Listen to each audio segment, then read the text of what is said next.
حضرت بایزید بستامی علیہ الرحمہ لکھا ہے کہ آپ کا ہمسایہ مجوسی تھا، آتش پرست تھا وہ، کیونکہ حضرت کا تو معمول تھا آپ ساری رات نفل ادا فرمایا کرتے تھے، اپنے سین میں حضرت آپ قیام فرمایا کرتے تھے۔ وہ ایک رات ہوا اس طرح کہ ہمسائے کے گھر سے نا مسلسل بچے کے رونے کی آواز آتی رہی۔ رات کو تو آپ نے جانا مناسب نہیں سمجھا، صبح ذرا تھوڑی گہما گہمی ہوئی تو آپ نے دروازے پہ دستک دے دی۔ اب اندر سے ایک باپردہ خاتون نے دروازہ کھولا، آپ نے کہا ساری رات گھر سے بچے کے رونے کی آواز آتی رہی ہے، خیر تو ہے؟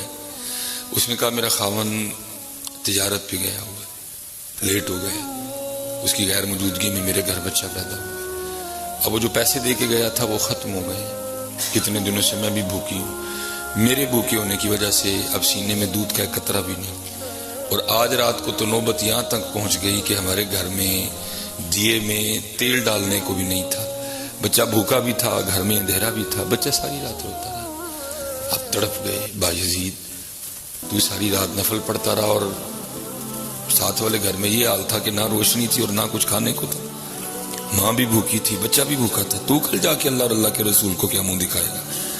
اب اسی وقت بازار گئے، سودا سلف خریدا، جو ضرورت کی اشیاء تھی ساری لا کے دی، کہا میں بھی دھیان رکھوں گا، اگر تجھے بھی کبھی ضرورت پڑے تو تو مجھے اطلاع کر دینا، میں خیال رکھوں۔ مختصر اس کا خامد واپس آ گیا، ظاہر اس کو بھی پتا تھا میں لیٹ ہوں، اس نے سب سے پہلے آتے سوال یہ کیا کہ پیچھے سے پریشانی تو نہیں ہوئی؟ اس نے کہا بس ایک دن بڑی ہوئی، پھر اس کے بعد کوئی نہیں ہوئی۔ اس نے کہا ایک دن کیا ہوا؟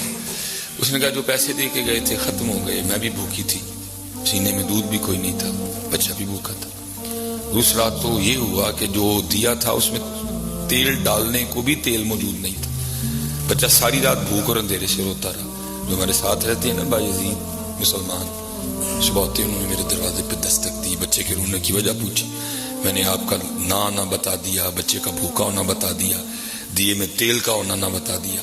اسی وقت بازار گئے، سارا کچھ خریدا، لا کے مجھے دیا اور کہہ کے گئے اگر پھر کوئی پریشانی ہو تو بتانا، اور وہی خبر لیتے رہے میری۔ اب وہ کہتا ہے باقی کام تو بعد میں کروں گا، چلو پہلے میں ذرا جا کے۔ صحابہ رضوان اللہ تعالی علیہم اجمعین بیان کرتے ہیں کہ حضور نبی کریم علیہ الصلوۃ والسلام ہمسائے کے لیے اتنی تاکید فرمایا کرتے تھے کہ ہمیں گمان ہو گیا تھا کہ حضور نبی علیہ السلام ہمسائے کو وراثت میں شریک نہ کر دیں۔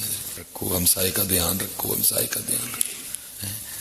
اور یہاں یہ حالت تھی، بایزید نفل پڑھ رہا تھا اور چھوٹا بچہ بھوک اور اندھیرے سے روتا رہا۔ تو شکریہ کو چھوڑ، بس یہ بتا تو نے مجھے